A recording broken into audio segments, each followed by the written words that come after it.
وسلام على عباده الذين اصطفى اما بعد فاعوذ بالله من الشيطان الرجيم بسم الله الرحمن الرحيم لقد كان لكم في رسول الله أسوة حسنة صدق الله العظيم وصدق رسوله النبي الكريم ونحن على ذلك لمن الشاهدين والشاكرين والحمد لله رب العالمين۔ ماہ شعبان چل رہا ہے اور شب برات بالکل قریب آنے والی ہے، اور اللہ کے خصوصی فضل و کرم سے چند دنوں کے بعد رمضان کی آمد ہے۔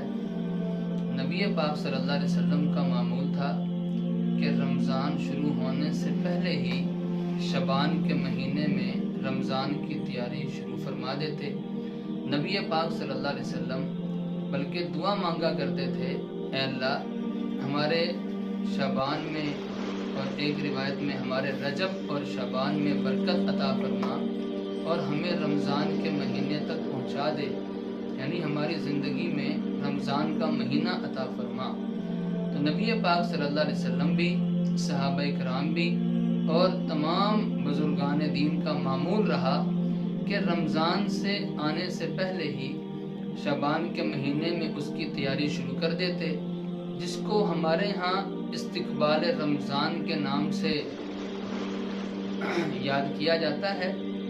تو اس لیے شعبان کا مہینہ چل رہا ہے اور شب برات بھی بالکل قریب آنے والی ہے۔ شب برات رمضان کی 15 تاریخ کو آتی ہے۔ شب برات یہ فارسی کا لفظ ہے جس کا مطلب ہے کہ نجات والی رات۔ نبی پاک صلی اللہ علیہ وسلم نے ارشاد فرمایا کہ 15 شعبان کو اللہ رب العزت آسمان دنیا پہ آ جاتے ہیں، اللہ کی رحمت آسمان دنیا پہ متوجہ ہو جاتی ہے، اور پھر پوری رات اللہ کی طرف سے اعلان ہوتا ہے کوئی مجھ سے معافی مانگنے والا میں اس کو معاف کروں، ہے کوئی مجھ سے روزی کا سوال کرنے والا میں اس کو روزی دوں۔ تو پوری رات اللہ کی طرف سے اعلان ہوتا ہے۔ نبی پاک صلی اللہ علیہ وسلم نے ارشاد فرمایا کہ اس رات میں اللہ رب العزت بے شمار لوگوں کی بخشش فرماتے ہیں، اسی وجہ سے اس رات کا نام شب برات کا نام رکھا گیا ہے۔ اور حدیث پاک میں آتا ہے، فرمایا کہ اس رات میں اللہ رب العزت بنو کلب کی بکریوں کے بالوں کے برابر اللہ انسانوں کی بخشش فرماتے ہیں۔ بنو کلب ایک قبیلہ تھا اور اس قبیلے کی بکریاں سب سے زیادہ تھی، اتنی زیادہ تھی کہ اگر 2 پہاڑوں کے درمیان کی وادی میں بکریاں آتی تو وادی چھپ جاتی، اگر کسی پہاڑ پہ بکریاں چڑھتی تو پہاڑ بکریوں سے چھپ جاتا۔ تو بکریاں اتنی زیادہ، اس کے بال کتنے زیادہ ہوں گے؟ تو اس لیے بنو کلب کی بکریوں کے بالوں کے برابر اس رات میں اللہ رب العزت انسانوں کی بخشش کا فیصلہ فرماتے ہیں۔ اور بعض حضرات نے یہ بھی فرمایا کہ اس رات میں اللہ رب العزت پورے سال میں جو کچھ بھی ہونا ہوتا ہے، کسی نے فوت ہونا ہے، کسی نے پیدا ہونا ہے، کس کو کتنا رزق دیا جائے گا، اللہ پورے سال کا جو کچھ بھی حساب کتاب فرشتوں کے حوالے کر دیتے ہیں۔ نبی پاک صلی اللہ علیہ وسلم کا ایک معمول تھا کہ شعبان کی 15ویں رات کو جس کو شب برات کہا جاتا ہے، اس رات میں عبادت کرتے۔ اگلے دن کا روزہ رکھنا بھی نبی پاک صلی اللہ علیہ وسلم سے ثابت ہے، اور بلکہ نبی پاک صلی اللہ علیہ وسلم کا معمول تھا ہر مہینے کی 13، 14 اور 15، ہر مہینے کی عربی مہینے کی 13، 14 اور 15 تاریخ کا نبی پاک صلی اللہ علیہ وسلم روزہ رکھتے۔ تو اس لیے نبی پاک صلی اللہ علیہ وسلم سے، صحابہ کرام سے اور بزرگان دین سے اس رات کی فضیلت ثابت ہے، اگلے دن کے روزے کی فضیلت ثابت ہے۔ لیکن ایک مسئلہ ذہن میں رکھیے کہ اس رات میں کسی قسم کی کوئی خاص عبادت کہیں پر سے ثابت نہیں ہے۔ رات فضیلت والی ہے، اللہ انسانوں کی بخشش کا فیصلہ فرماتے ہیں، لیکن اس رات میں اگر کہیں کہ جی فلاں عبادت بھی ہے، اتنے رکعت پڑھنے ہیں اور رکعتوں میں فلاں سورت پڑھنی ہے، اور اس رات میں جماعت کے ساتھ صلاۃ التسبیح ادا کرنی ہے، تو اس قسم کی جتنی بھی چیزیں اور خرافات اور بدعات رسومات جو ہم نے اپنی طرف سے نکال لی یہ قرآن و سنت سے ثابت نہیں ہے۔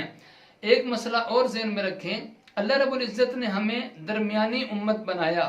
درمیانی امت کا یہ مطلب یہ ہے نہ کسی معاملے میں حد سے آگے بڑھیں اور نہ کسی معاملے میں حد سے نیچے اتریں۔ حد سے آگے بڑھنا بھی غلط ہے، نیچے اتر جانا بھی غلط ہے۔ شب برات کا مکمل انکار کر دیں کہ شب برات کی کوئی فضیلت نہیں ہے، یہ بالکل غلط ہے۔ فضیلت احادیث سے ثابت ہے، اور اس میں بہت زیادہ اپنی طرف سے خرافات بیچ میں ایڈ کر دیں، شامل کر دیں، یہ بھی غلط ہے۔ میرے خیال میں یوں کہیے کہ آج کل کے دور میں شب برات کے موقع پر سب کچھ ہو رہا ہے سوائے عبادت کے۔ عبادت کی رات ہے لیکن عبادت نہیں کی جاتی، سارے کے سارے اکٹھے ہو گئے، مجمع لگا لیا قبرستان میں، بالکل غلط ہے۔ سب کو اکٹھا کر کے اجتماعی طور پر قبرستان میں جا رہے ہیں، اعلان کیا جا رہا ہے، غلط ہے۔ حلوے مانڈے بنائے جا رہے ہیں، بالکل غلط ہے۔ اس رات میں یہ تصور کرنا یا یہ نظریہ رکھنا کہ اس رات میں وہ روحیں آتی ہیں لہٰذا پٹاخے چلائے جائیں اور شرلیے چلائے جائیں، پیسوں کا ضیاع کیا جائے، یہ بھی بالکل غلط ہے۔ تو بالکل انکار کرنا بھی غلط ہے، حد سے بڑھ جانا بھی غلط ہے۔ باقی اس رات کی فضیلت احادیث سے ثابت ہے، اگلے دن کا روزہ رکھنا احادیث سے ثابت ہے۔ بس آخری بات ذہن نشین کر لیں کہ اس رات میں اللہ رب العزت کتنے انسانوں کی بخشش کا فیصلہ فرماتے ہیں کہ ان کو شمار کرنا انسان کے بس میں نہیں ہے۔ بنو کلب کی بکریوں کے بالوں کے برابر انسانوں کی بخشش ہو رہی ہے، لیکن کتنے بد نصیب ہیں وہ لوگ کہ جن کی اس رات میں بھی بخشش نہیں ہو رہی۔ وہ بد نصیب، وہ محروم لوگ، مشرک کہ جن کی اس رات میں بھی بخشش نہیں ہے۔ اور نمبر 2، والدین کے نافرمان، جو والدین کو ستانے والے، والدین کو دکھ پہنچانے والے، ان کی بھی اس رات میں بخشش نہیں ہوگی۔ اور نمبر 3، جو اپنا ازار، اپنا پجامہ، شلوار، جو کچھ بھی اس نے کپڑا پہنا ہوا ہے وہ نیچے ٹخنوں سے نیچے چلا جائے، ٹخنوں کو ڈھانپنے والا، تکبر کی وجہ سے ٹخنوں کو ڈھانپنے والا، ایسے آدمی کی بھی بخشش نہیں ہوگی۔ اور نمبر 4، جو شراب کا عادی ہے، شراب کثرت سے پینے والا، اس کی عادت ہے شراب کا پینا، شراب کا عادی، اس کی بھی بخشش نہیں ہوگی۔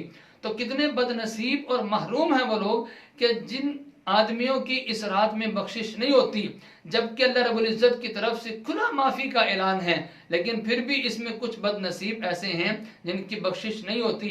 ہاں، اگر سچے دل سے توبہ کر لیں، معافی مانگ لیں، گناہوں کو چھوڑ دیں، شرک چھوڑ دیں، والدین کی نافرمانی چھوڑ دیں، شراب کو چھوڑ دیں، ٹخنے ڈھانکنا چھوڑ دیں، کپڑا لٹکانا چھوڑ دیں، ان گناہوں کو چھوڑ دیں، سچی توبہ کر لیں، اب اللہ کی رحمت سے امید ہے اللہ ان کو بھی معاف کر دے۔ اللہ سے دعا ہے اللہ تعالی ہم سب کو بات کی سمجھ بھی عطا فرمائے، عمل کی توفیق عطا فرمائے، آمین۔ وآخر دعوانا ان الحمدللہ رب العالمین۔